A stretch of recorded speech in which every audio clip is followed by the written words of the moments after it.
you're on. Okay, we're back again here at allpointstv.com, and we're very glad to see all of you out there, and hope you stay tuned for the next hour. We're here from 2 o'clock to 3 o'clock, as you know.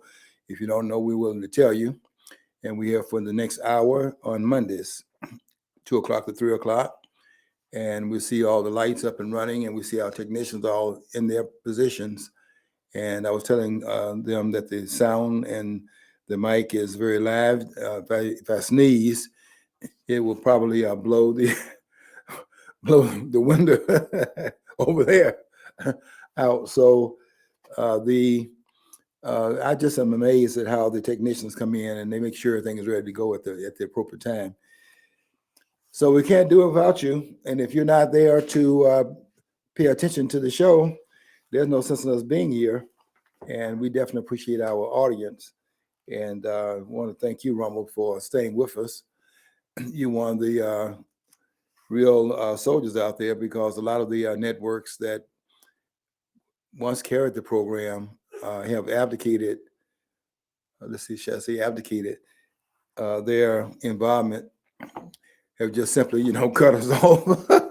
You guys are not towing the the line, the political correctness, and you're not those persons that is doing the litmus test. You wet your finger and see if the temperature out there will accommodate what we're saying. we're not into that political correctness stuff. Anyway, we're here, and we're glad you're here, and we can't thank you enough for your spending an hour with us. We definitely appreciate that.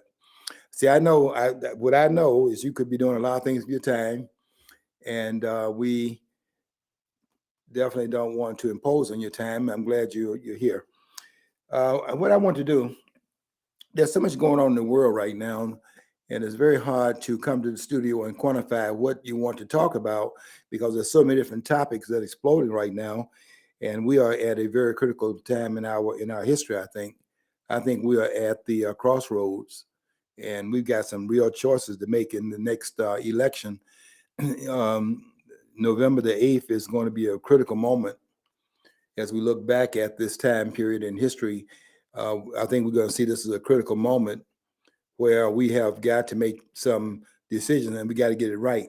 We don't have a lot of time left to be finagling around the issue of whether or not we are going to allow these warmongers to have the first word, the middle word, the last word, or whether we're going to allow them to be in charge. And I'm really amazed at how quiet the country is. They're fighting this proxy war, and people even saying that Ukraine can win the war they're fighting over there in Eastern Europe. I can tell you right now, Ukraine cannot win that war. You can't win a war when a country has nuclear weapons, and if it's backed against the wall, it is not going to allow itself to be defeated by this nation that is on its doorstep. And it's certainly not going to allow them to invite NATO in there. See, that's the biggest thing that you can't get Americans to understand. They want to, if you sound like you're hesitant to jump on board for support of Ukraine, oh, you support Putin. He's a communist. He was a KGB agent. Okay, that's all true. I can't deny that. Mm-hmm. He grew up as a communist. He was part of the KGB. I can't deny that. But we got all antsy back in 1962, October 1962. Mm-hmm. We had 9 really intense days where the Soviets had missiles, or there was a big argument or a dissent or argument or whatever about the missiles in Cuba. Well, they're trying to expand their influence into our sphere of hemisphere, and we were balking and screaming bloody murder about that. That's right. So how is this any different when you got people? I mean, it's ringing Russia, all around joining or want to be encouraged to join NATO. Okay, now it begs the question: who the hell is it? Another thing is too, if we're the major support of NATO. We're the major financial back. Yeah, we're the ones that's keeping the war going. So if we're supporting this, we know we're paying for all these weapons. In likelihood, if you go down to it, to some of the weapons that the Russians are using currently probably were originally financed for us by us originally. Another thing is too, I don't know if you were aware of this. I think maybe I sent it to you because somebody sent me a link to it. actually Ukraine is actually bringing in people from Al Qaeda and Yeah. Taliban Mhm. to fight in their battle. Yeah. Okay, guess what? People, when That's true. when that kind of alliance is created, they're not just going to go away. You're going to have Islamist extremists now in the part of the world where they really don't have that much influence currently at. So you're going to multiply your problems by allowing this. So I mean, and Zelensky's getting away because he looks like the martyr. He looks like the potential martyr. If the Ukrainians are bringing these people in, they're gonna regret it. We're gonna regret it, and it's basically going to create an untenable situation just immediately down the road. Zelensky is a thug, and we don't want to have anyone talking about this aspect of what's happening in Ukraine because we want to bag Ukraine up against Russia, and we're using Zelensky, who is a non patriot, who would allow his country to be used as a proxy in a war where all the Ukrainians are doing the dying, but he's being propped up by the West, by the United States and other countries in the Western world, and they're willing to fight this war to the last Ukrainian, and he's allowing that to happen. This man, it's amazing that this man has not been called out, but it's also amazing that the leadership of the United States has not been called out because they could not have done this in the 1960s and been using hiding behind the shield of Ukraine and fighting a proxy war. How is that acceptable that you're willing to go along with the war being fought as long as the other person are doing the dying, but the war itself is immorally being fought and being fought for the wrong reasons? You know, we were ready to go to war, and we're very close to it. I can remember that time period back in 1962 when they had a Cuban Missile Crisis. And there were people that were walking off their jobs. They were saying, we're not going to spend our last hours on the earth by being at work. And they went home from their job. They were so assured that the waters would not be calmed down and that thermonuclear war was inevitable because neither side wanted to blink. Neither side wanted to take Sun Tzu, who wrote the book, as you know, called The Art of War. And nobody wanted to take the route he took to calm war down, which is where he advocated that when you have an invader in your country, what you do is you pave the exit roads, that the routes out of the country with paved with gold, and make them make it so luxurious and inviting that staying does not look as good and doesn't pose the same kind of benefits as staying. And you pave the road out of the country with gold by giving certain exit strategies and providing certain things in the exit routes in the mixing out of the country that they cannot turn it down. It's a proposal that they cannot refuse. What they're doing in Ukraine is very opposite of that. The choice in Ukraine right now is between humiliation on the part of Russia and the use of nuclear bombs if they cannot end this war in some other way. They're not going to be humiliated by Ukraine. I don't care how many weapons they import there from the West. Of course, another thing that's happening now, and you're probably aware of this as well, is that they we're now seeing cracks in NATO. There are cracks going on now in the EU because of this war. There are people, they're not reporting this in the press, but there are people in the streets right now in Germany. They are in the streets in a number of those countries because the winter is here and the energy shortage and the rationing that's taking place. The people are in their homes and cannot heat their homes and everything's being rationed. They are ready to rise up against their leadership and they're out in the streets, and the leadership understands how much more of this they're going to take before their leadership is in jeopardy. And that's why you're seeing Macron in France saying, look at the comments he's making. They're not on board with this continuation of this war, and they're saying that they are not on board with, if something breaks out, they are not on board in having their country used as a way of standing Putin down. Turkey has come out of the alliance, is now aligning itself with Russia, and so we're saying a fractioning of that coalition. It was one thing to have it when there was no price to be paid, but there tremendous jeopardy involved in it now that the weather has changed, and also that pipeline that was bombed, the Nord Stream pipeline was bombed, and I don't think anybody has any doubt about who did that.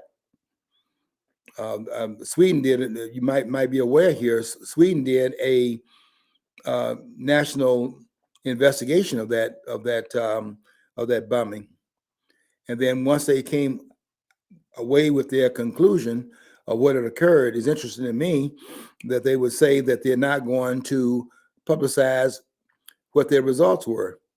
Well, I look at that very carefully because they already were saying Russia did it, and then if the new information that they came up with by doing the investigation was that was true, then there'll be no reason for them to hold it back because it's only verifying what's already on the table is being said. That's not what's going on here. They have come out saying that the investigation is completed, but they're not going to make known what their findings were, and that's all you need to know. Because if it's validation of the claim is already being made, there's no reason for them to keep it a secret. And what that shows me, and should show anyone who's looking at this case, is that the findings were not what the claims are. And if that's true, there's only one culprit to look at. Yeah, well, even one person said, I don't know if it was you or somebody else, because I've talked to a couple of people about this. They said if Russia's supplying the oil or the gas or whatever, they have a valve they can shut off. Right. There's no need for them to blow up anything. Exactly. They could just turn a knob or a wheel and shut off everything. That's right. So why would they blow it up? So they won't. They wouldn't do it. They wouldn't do it. And the U.S. in February of this year, both Biden made the statement that if the Russians invade Ukraine, then the Nord Stream pipeline would not exist. And the reporter was stunned by the comment and asked him for clarification and said, well, how would you do anything about that, given the fact that the pipeline is between Russia, 200 feet down under water, the pipes are enclosed in concrete. How would you be able to prevent that? And Biden's answer was, with certainty, was that they would be able to do it. They have the capacity to do it. That takes a lot of know-how. Ukraine wouldn't have that know-how to do it, even if they had the desire to do that. Given the fact they are directly involved in the war, they would not have the means to do it because they don't have the technological capacity to pull that off. There was hundreds of pounds of dynamite taken down there. You ever wonder if the Biden's handlers, when he said that, they're like, oops, he said that quiet part out loud. He's not supposed to say that. Right. Yeah, I mean, that's what I thought. I mean, that's what happened. You're exactly right. That's exactly what happened. That Biden is unhinged. We know that by just watch. We just watched the man to see the man is incapacitated.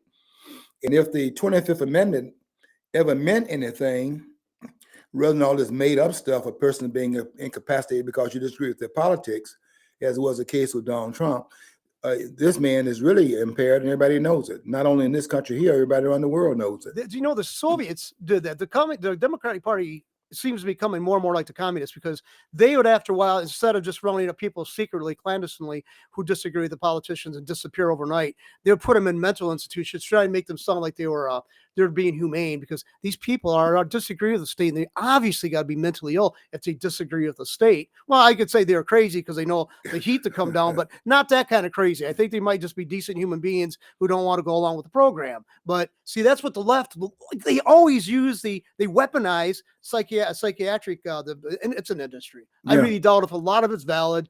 I studied psychology. I got to the point where I just said I couldn't go any further in it, get a master's in it, because I thought a lot of it was a load of crap. Because everybody's got a theory about how humans behave, and you can function with that and be useful to a certain degree with any approach you take. Pretty much, I guarantee that. Yeah, John, the idea of persons being unhinged if they disagree with the rulers in a certain a society, or in this case here in the States. I can remember back at the time when they had segregation in the South. If you disagree with the segregation norms in the South, then the person was taken to psychiatrists to find out what was wrong with them, because that was established order, and it had been the established order since 1896. So what is the problem here? But this is not a new thing in terms of them saying that those that are playing outside of the box and thinking outside of the parameters in which we're supposed to do our thinking, the political correct understandings of things, that to declare that as persona non grata is nothing new. We've had that as a standard, that this is the verdict, and everybody else be quiet and let's move on to something else. This is not to be challenged. But we're now at a point where we got to start raising questions, because it's become such a danger point that this thing could kick off in any moment in time. I brought a book to the studio because I wanted to contrast how this is being handled today, given the crisis in Ukraine, and they're backing Putin up into a wall, into a corner, and how dangerous that is. And I can just tell you that in the deliberation 1962, it was handled differently. And Donald Trump, as a matter of fact, in this time period, when he was president, was talking about handling it differently, similar to how it was handled back in that time period, 1962. What Donald Trump was talking about, and this may have been another reason why they wanted him out of there, because he was, in fact, they wanted him out of there because he was coming from the outside, and they did not have any connections to his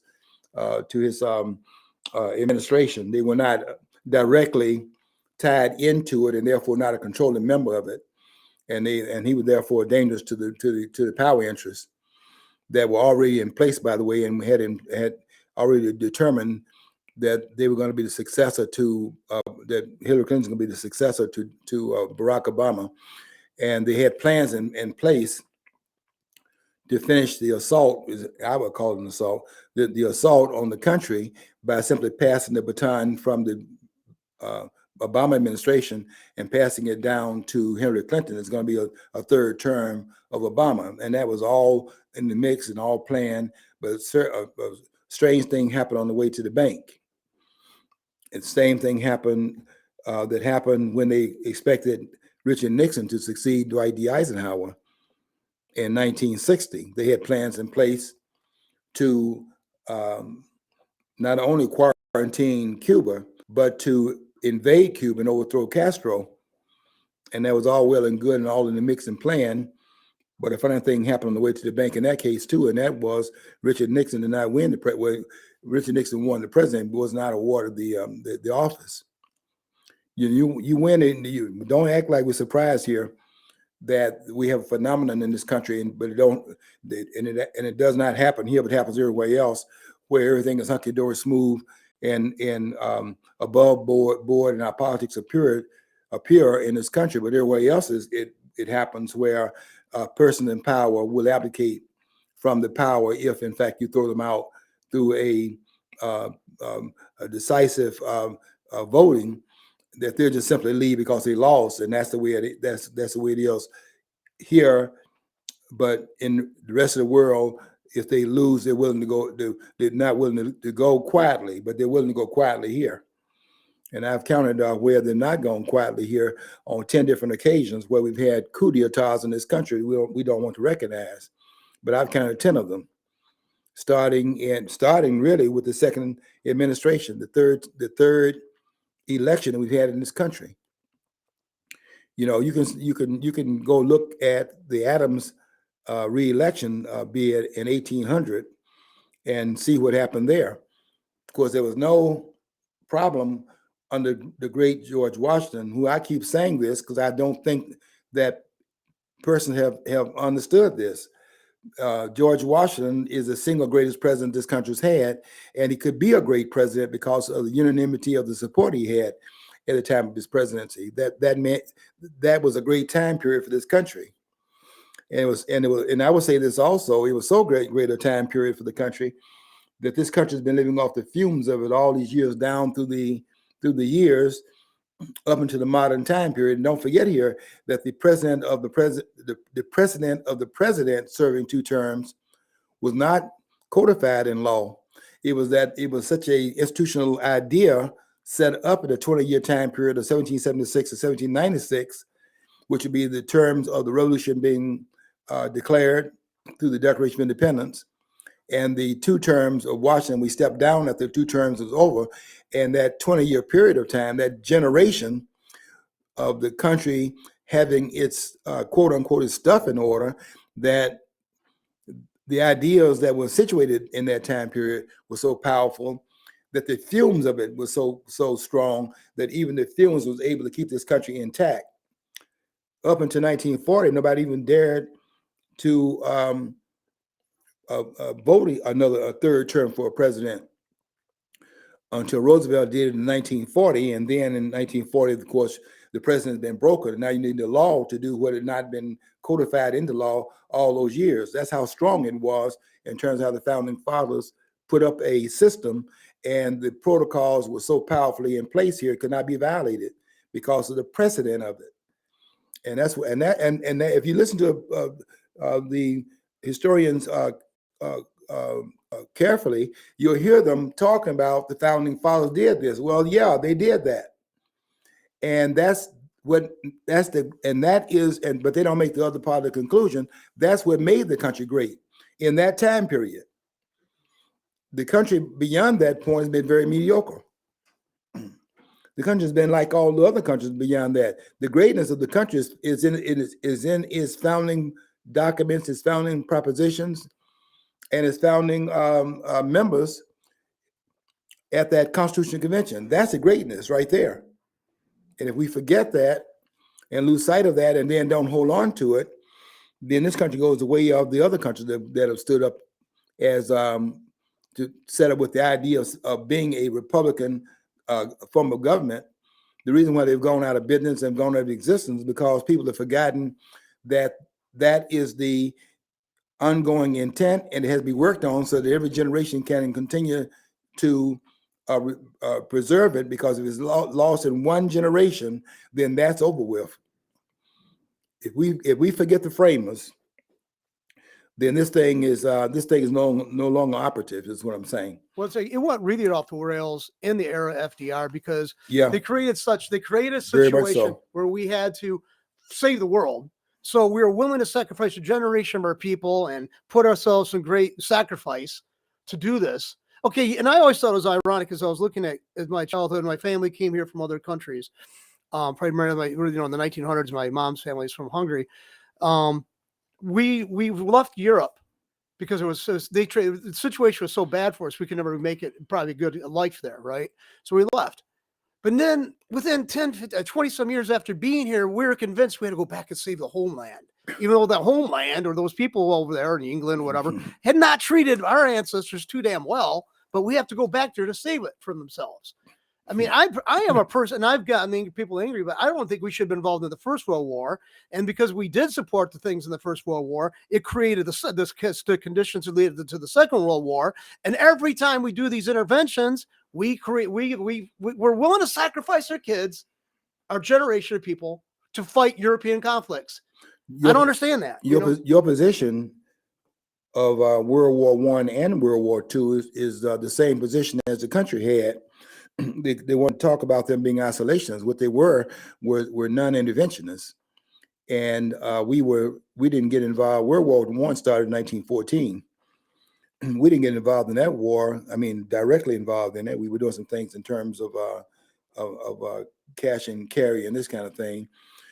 We were doing things through the back door, proxy things we were doing, but we were not officially in that war until 1917. And Woodrow Wilson campaigned in his second.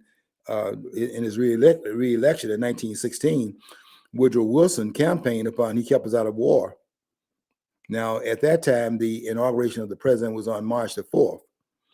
So the second inauguration of Woodrow Wilson was March the 4th, 1917. So he campaigned he kept us out of war. And then for the inauguration, March 4th, 1917, it was 1 month and 2 days before the U.S. was involved in the war, having declared it on April the 6th of 1917. The point I'm making is that the idea of not being involved in the world's affairs that way, being an interventionist, was so abhorrent to the American character that he could not have run upon he's going to get us involved in the war, and he did not deny that was the intent. Although in the back of the administration's mindset was to get involved in this war, and they were already talking about it, and through the Lend-Lease and things of that sort that was going on. Then you saw it again in World War II through the giving of the armaments and the provocation that were going on in that, the shipping that was taking place, and the sinking of the Luxembourg and those ships. All this provocation going into the war zone and daring them to strike at the naval armaments, and that was a provocation, and they were trying to ignite a situation to which they could get involved in the war, and they had done that, before in 1898 as well, in the Spanish-American War. So you got, you see, the American people. If you would put this thing to a vote today, I'm pretty sure the American people would have an obstinate position to what the government is doing, as they did in the Vietnam War, for example. Hell no, we won't go. And the anti-war movement that was built upon the idea of the war was in fact immoral. It's interesting how we've had those kinds of positions in the past and how quiet they are right now. But I think that even it's a quiet before the storm. If they make the wrong mistake and Americans are in fact dying, and I mean, let's say that we are not pushing the nuclear buttons, but Americans are committed to dying in that Ukraine war, you're going to see people out in the streets here. And I think it's immoral for them to be quiet because the dying is going on, being pushed by the United States. As long as the people are dying are Ukrainians, we are quiet about it. But I'm looking for the country to stand up morally against this war and to come out and say that we need to have a negotiated settlement, and we need to have the settlement now. I'd like to know this. I mean, I admit my deficiency in I don't know the answer to this, and that's the reason why I'm asking you, because I was born in '63. We were already involved in Vietnam, the advisory role initially, up already at that point, '63 when I was born, and then it was during the JFK administration. Then later on, the Johnson administration, we increased our troop involvement. But well, I remember that people were being furious the young people were protesting because they didn't want to go to war. They just go serve your country. Okay, well, and I bought into that. I was a kid, I mean, my family believed in, you follow the law. My dad went to Korea, even though he did, when I was growing up, he always said he always opposed going to Korea because, for one thing, you don't know where the hell Korea was at. He said, I got the draft notice. I mean, okay, here's my dad's initial reaction when they got the draft notice. Okay, he was like, yes, I am proud to serve my country. Thank you for the chance to serve my country. He read the draft notice. It started off basically something: your friends and family have selected you for military service.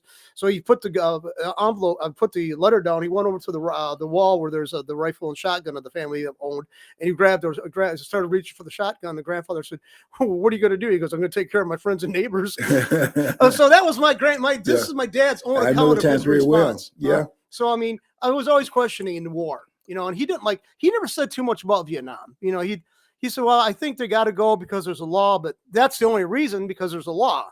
Okay. But he even said, I've wasted 2 years of my life. Saw a lot of people die in Korea that could have been alive and had a good life for years here. So, and then he said that there always still this threat over in North Korea, because he died in 2005.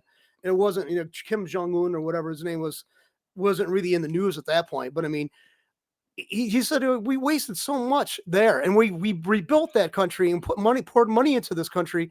And of course, now South Korea actually did turn out to be a good example of intervention because they actually try to run with what the our concepts, our ideas about of a country, how it should be run. They are pretty free and they actually are pretty prosperous. So I mean, but he think he wasted 2 years of his life over Yeah, there. John, the reason why we know that the country itself is not for these wars is because they have not asked for a declaration of war under Article 1, Section 8, Clause 11 of the Constitution since 1941, after the bombing of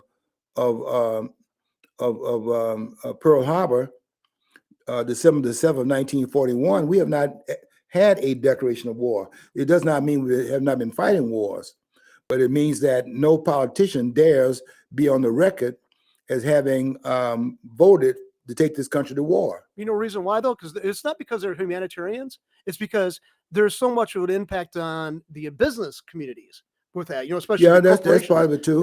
That's a big part of it. But the American people are not warmongers.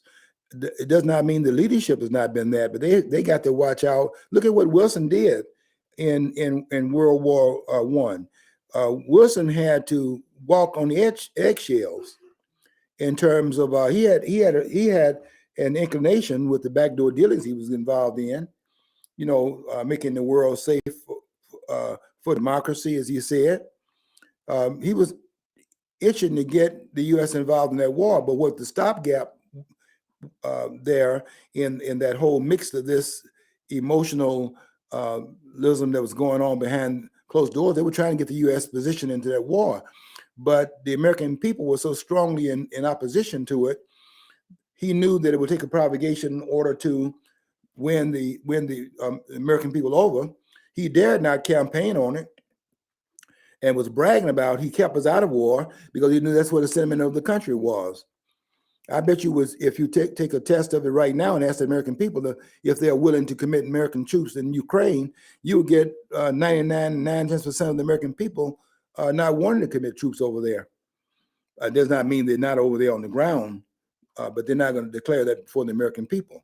We were bothered by the fact that 13 soldiers died after they were pulling out of Afghanistan. We didn't like the idea of 13 soldiers being killed in the drawdown, and that was unfathomable. We've not gotten over that.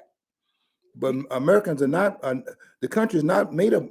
We're not a warmongering country. Well, Michael Moore said at one time, and I would rather have all my teeth pulled without anesthesia and agree with anything he said. But he said during the first Persian Gulf situation about the troops and being put over there, he goes, why would they ever trust us again? Meaning the troops. And I had agreed totally with that statement, and this is, we keep on, the thing is we get people to sign up for the military. I mean, they're having a hard time now because I was just told by somebody who was high up in the military and now retired, and actually they're trying to bring him back in because they can't get their numbers up, because people are realizing, I could go to college, but I can also go to a foreign country and get murdered. So I'll wash dishes. Okay. I'd rather take that chance than go get shot at. And then it's the wokeism that the military here, you got Mike Milley and some of these other people that are out of their mind. These people are not talking about serving their country. They're talking about all this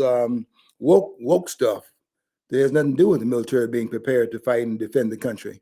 If it was about that, the patriotism of the country would be right there for it. Rush Limbaugh said it the best. The military is about killing people and breaking things. It's not about social intervention. That's exactly what the military does. And when you're breaking stuff and you are going in a destructive mode, you have to make sure that your moral parameters are correct. The reason why Roosevelt went to Congress the very next day, they bombed Pearl Harbor on December the 7th, 1941, on a Sunday. The next day, Roosevelt knew what was going to happen when he asked for the declaration of war. He knew they're going to, because the patriotism of the country, if you attack America, if that happens, everybody's on board. When they did 9/11, all the persons that were calling themselves in this party, and they're identifying with that party, and they didn't like this candidate or this politician, and didn't like the other politician. When they bombed, when those planes hit the Trade Center, and one plane, we didn't know we had war when the first plane hit. We just thought maybe a low flying plane. When that second plane hit, we knew we were at war with somebody. Didn't know exactly who, but we knew we had war when that second plane hit. The country at that point, whatever the differences were prior to that, and you go back and look at some of the statements that were made, where people were saying that they were Americans now, because once you, in fact, attack the land space, and we had never had that kind of attack on America. Those oceans having, placed the distance between us and the warring factions around the world, and we had never been hit like that. And when that happened, all the differences in the country dissipated. Patriotism was on the radar now, and there was everybody behind it, and that's why Bush could say, speaking through that megaphone, hugging that fireman, and he could say absolutely, nobody disagree with this, that they're going to all hear from us soon, and we were all backing the president up. I can remember Glenn Beck on his program on the 5 before they threw him off there because it's too controversial. Glenn Beck, when they finally caught up with bin Laden, they had been looking for him for 10 years, and they were going to find him. That was not going to be a search; it was going to be stopped until they got him. This was a stain on the national character of the country, and we could not allow that person to continue breathing. And we had close to 3,000 and some odd persons killed in that bombing of this country. And they were looking for him, even though they had done some security thing around it. They never got bin Laden out of their mind, and they were watching him through satellite, watching everything through satellite. And they picked up that this house here looks like there's something going on here very strange. And they saw a person coming out every once in a while for exercise, but never coming out in daytime, only at night. And they had those night vision picking up, why is that going on? And they began to watch that. And when they were convinced that there was a asset there that was a high asset, they figured out that had been bin Laden, and they went there to get him. When they did that, Glenn Beck, who acted like he did a program at the beginning of it, he was acting like he was so sad about what had happened and blah, blah, blah. And then the band came out, and they were coming out there playing, and because it was a moment of celebration for the country. We were united behind, we have to get this guy. And everybody felt that way. When they bombed Pearl Harbor, December the 7th, 1941, I can tell you right now that the country was on its patriotism trip. They had bombed this country, no matter what might have caused it. And I know all of the provocations there, having read John Toland's book called The Land of the Rising Sun. I read it very carefully. I know John Toland's book is the Cadillac of that time period. That's a classic book.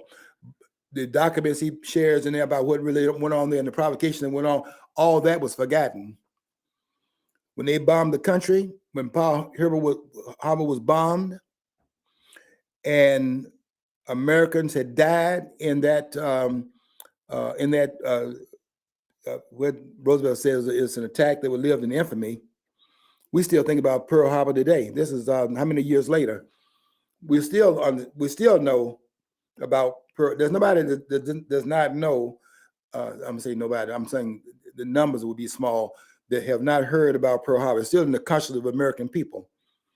The sneak attack that occurred, although the military was aware that attack was imminent, and there are a lot of things that went on there that the American people are not privy to, but there were a lot of the behind the scenes things with people watching the movement, and they knew that an attack was imminent. That's why some of those vessels were not there at that harbor, because they knew.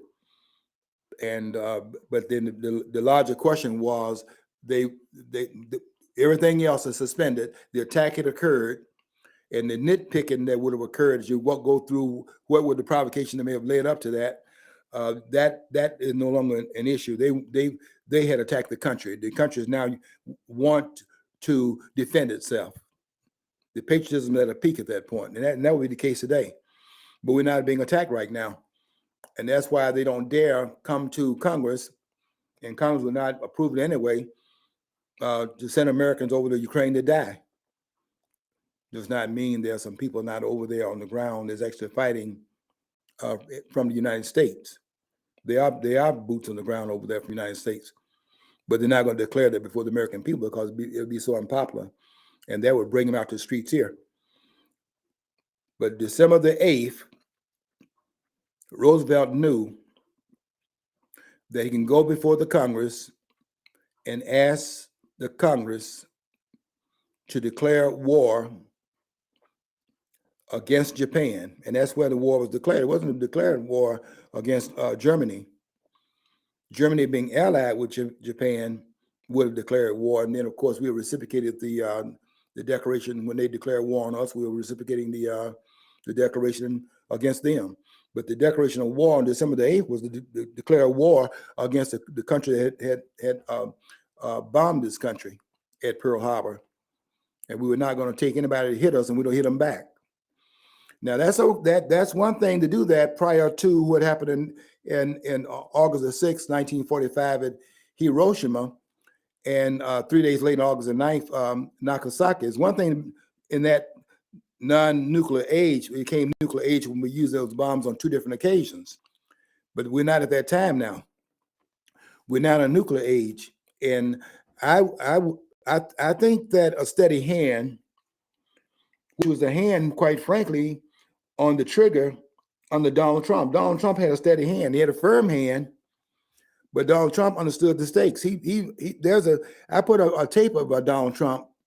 I think it lasts about 3 minutes on a video of Donald Trump speaking about getting along with Putin. Not that he was talking about shining his shoes or colluding with Putin or trying to do things that would get along with Putin, but at the expense of the national security of the nation. Because one thing you have to say about Trump, given all the things you don't like about him, the things they don't like about Trump, I don't have a problem with. We're not talking about a popularity contest. We're talking about a person, is he able to lead this country and represent it as a country to be respected internationally throughout the world? And that's what Donald Trump was doing. They dared not attack this country because they knew that Donald Trump was a patriot. The other thing is too, he was hesitant. And they knew. Trump is hesitant. My friend says this, and I think I agree with that. Trump is not a person about destruction. He's a builder. He's a developer. That's exactly right. It's important to him to see destruction. It's important to see. He sees people as potential customers, and that's okay. That might sound crass, but guess what? To be a customer means you got to be alive. Yeah, he thinks like a businessman. Whereas these politicians don't give a damn about you. They see you as a target. Right. Look how they treat each other. Anybody opposes them, so they don't see you as a viable human being. The Democrats and the Republicans both see you as marks or as checks in a ledger. That's what they see you as. Yeah, John, you're making a great point. The politicians these are politicians. They're not. The politicians don't. If I made this point, I think in my article yesterday or today, I think they made this point. If the people that are in government right now, the politicians in government right now, are not running the government, if they're not running the country, they would not be running anything. What would they be running if they're not running the country? They're not qualified to run the businesses. They don't have the business. It's ruining, not running. Yeah, running. Yeah, I left an I out of that. They're running the country, but what are they capable of running? What was AOC doing before she became the representative out of New York? She was a bartender waiting on tables. What would any of them be doing? What would Nancy Pelosi be doing? Chuck Schumer, what would they be doing if they were not in the Congress? And what explains these career politicians? Why are they career politicians? Are they doing such a magnificent job that the country could not do without them? Is that why they're there hanging on by the skin of their teeth, so to speak? Oh, see, I think Chucky Schumer would be a ambulance chasing lawyer. I think Nancy Pelosi Yeah. be a barfly sitting at her favorite bar in California somewhere, so sudsed up and sells pretty well. Pretty much that's AOC would probably be singing a song of some community performers and also bartending at night. So Yeah, that's what she'd be doing. We're not talking about the best and the brightest. We're talking about people that are very limited, and we see the limitations by what they're doing to the country. The country is not run well by these people. These people, and I made this point. I don't think it'll be contradicted when they think about it. I made this point that America is not the richest country in the world. America is the poorest country in the world. Now, that doesn't fly well because we don't travel outside of the country. I tell you what I've noticed when I've been outside the country. I've been outside the country something like, since 2000. Well, I went out of the country in 1984, and I went to Egypt from New York. Flew from New York to Egypt, and I was there 15 days. And I didn't like to fly at that time, so I didn't fly again out of the country until 2006. But then thereafter, I was flying every year out of the country. And I tell you what I've noticed. And I was flying out of the country every year from 2006 until last year. I didn't go out of the country for the first time since 2006. But I tell you what I've noticed when I've gone out of the country. I've noticed that in the countries that are considered poor countries, the poor countries have a national debt that's much smaller than the debt of the rich countries, and the people are not. It's not the debt of the country and the people. The people are not in debt; they're in poverty. Here, we are in poverty and in debt. The debt is there because we're in poverty and we're living on the credit cards and living on 85% debt in the country because we have to live just on the money we're making our salary. We will see how poor we are. You can claim that we are a rich country. We're not a rich country. We are an indebted country. And the poverty that we are in as a country is imported into the future and exported out of the present into the future. And you don't see the debt. You don't see the poverty. But the poverty is a debt. And you can claim that you're the richest country on the planet, but you cannot claim that when you look at the debt that the country has, which is admitted to in the books right now of $30 trillion, 31 trillion now. And that's what they admit to. Is more like 100 trillion. And with the liabilities out there, it's probably closer to $200 trillion. Which is a debt you never pay off. But that's a debt to be met as you're going toward the future. This is a poor country, but the poverty is covered up by the credit cards. They don't have, one thing I noticed in what they call the third world is that they don't have credit cards for the locals. Now, as a tourist, you're living in the hotels for the tourists, and there they have the banking network tied into the world, banking network. But for the locals, you go to the grocery store, they don't have any place to slide those cards at the end of the line. That when I was in Egypt, I noticed that when I first got out of the country, I noticed that they did not have a banking system where the system was one in which it would accommodate you. To me, it's the same thing. It's when they walk out the store with the goods after they walk in there and then take the stuff and start running past the cash register. Well, with the credit cards, you don't run past the cash register. What you do is you go up there and you swipe a card. But it's not called a card register, it's called a cash register. You don't put cash up there, you're running out the door with the man's stuff with a promise to pay later, but you're not paying at the cash register. You're putting a card up there. And why are you doing that? Because you don't have any cash. It's called a cash register. You got it? And if you have to spend cash to buy goods, particularly with the inflation that they have, you will see the poverty. The credit card hides the poverty. And they're saying the country is a rich country. I tell you, I went I went to do research all the countries that have what they call rich countries. And I noticed that all the countries that are rich countries have the greatest amount of debt. So what does that mean? It means that they are living on the wealth of the present time period, and there's never enough of that to take care of all of the needs of society at that point. So what they're doing here is they are also living upon the prosperity of the times that we have not yet met. In other words, they're borrowing the prosperity out of the future and importing it into the present, and then making that a part of the prosperity at the present time. But those debts that you are incurring right now will at some point come due.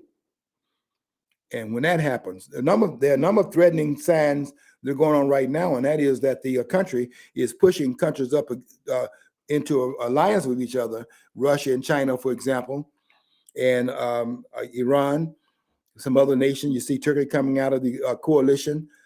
You're seeing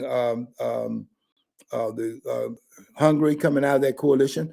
When those countries begin to set up a network, and they will set up another currency or side of the currency that's being used right now as an international currency exchange, which is the dollar. When that changes, and the dollar is no longer the currency of international exchange, you're going to see something that you're going to be shocked by, because all those dollars that are exported off the shores of the United States, that is, say, the inflation, much of it, some of it stays here, but much of it is exported off the shores of the United States into other parts of the world. And so that inflation is spread because the dollar is being used. And where is the inflation? Where is the inflation, Biden? You're saying that we have zero inflation. Where is that inflation? What are you telling the American people about the inflation? When you're talking about you pass an anti-inflation bill, what are you talking about here? That you can pass a bill against inflation. He doesn't know what he's talking about. It's on a teleprompter. I mean, that's it. He's reading that. But the people that put that up there, I would ask them the same question. What is the inflation? The inflation is the expansion of the currency. That is the definition of inflation. The best person to expound upon that, one of the clearest voices out there expounding upon it, is Peter Schiff. The man the man understands. He's not a Milton Friedman, but he's a very good economist, and he understands what inflation is. And he was the one that taught. I think he gave the information that Tucker Carlson is running with right now, because Tucker Carlson was asking some questions that anybody that understands the inflation never asked that question. He asked Peter Schiff when he was on the show. He said, when he was talking about the printing more and more money, and Carlson asked him, well, doesn't that cause inflation? And Peter Schiff said that is inflation. It does. To say it caused inflation, that's the very definition of inflation. To expand the currency is not based on anything other than your word that it has some value to it. That's the inflation right there. To expand the currency, and therefore by its expansion, counterfeiting the currency already in existence. That's what inflation is. And when they put $5 trillion of additional money, or when they expand the currency by, in fact, creating additional dollars in terms of giving Ukraine $40 billion that they don't have, and then creating out of whole cloth, that's inflationary there as well. And you go to the store, you see it, because nothing in the stores right now, you can't buy anything in the stores that's less than $5, or if it's not $5 and above, it's very close to it. Orange juice $4.59. I mean, just these are outrageous prices, and they're acting like they didn't cause that and passing a law against it when they are the very cause of why it has occurred. Well, we are getting ready to see something very dangerous here, and we've got to begin to understand how dangerous these times are on multiple fronts. The military front, obviously, but on the economic front as well. Because if the if the dollar is no longer the currency of exchange, and all those dollars are now floating around the world, and you see it wherever you go, the dollars are everywhere outside the country, because they can use the dollars as a way of exchanging products all over the world, because the dollar is recognized as a currency of exchange. But when that changes, though, the poverty that this country is in, that's hidden by the fact the dollar is being used all over the world as a currency of exchange. Once that changes, you're going to see how poor this country actually is. This country is not a wealthy country. This country has the greatest debt of any country in the world. And it's a poor country, because the way you judge poverty is to put your assets in one line, and you add up your assets, and you put the deficits in another line, and you add up the deficits. And if the deficits outweigh the assets, the difference between those two determines whether or not you're wealthy or not. I'll tell you another thing too, that nobody's talking about, but let's be honest here. The way the situation is set up around the world and set up in this country as well, there's nobody in this country that's not in debt. Not even Oprah Winfrey. Not even Elon Musk.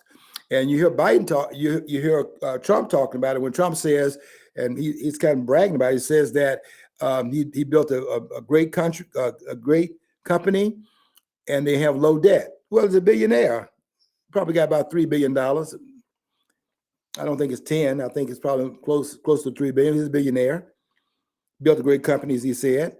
But you hear him say that, and was almost bragging about it, and we have low debt. Yeah, those that are billionaires have debt. Debt is how the system operates upon debt. And there's no system in the world that does not operate upon debt. The debt in the wealthy countries is systematic. In other words, they have a system that operates upon debt. The people go to the stores and they create debt. In the third world, when they have a product that's being bought, they put that money down on that counter and they pay that money at the point of the exchange. I have never seen a local go to any of the stores in the third world that I've been in. I've been to about 17, 18 of those quote unquote third world countries. I have yet to see anyone in those countries with a credit card. And if you're paying cash and carry, the poverty can be exposed. If you got credit cards, the poverty can be hidden. And that's how it's hidden here.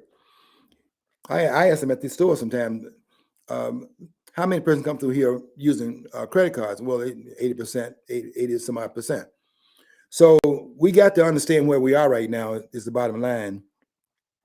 And if you get a chance, as I close out, you might want to read the book called Khrushchev Remembers by Eric Crenshaw and see how they handled these affairs in 1962 with the Cuban Missile Crisis and how they're handling it right now. And you see how well they handled it back in that time period on both sides and how badly they're handling it right now.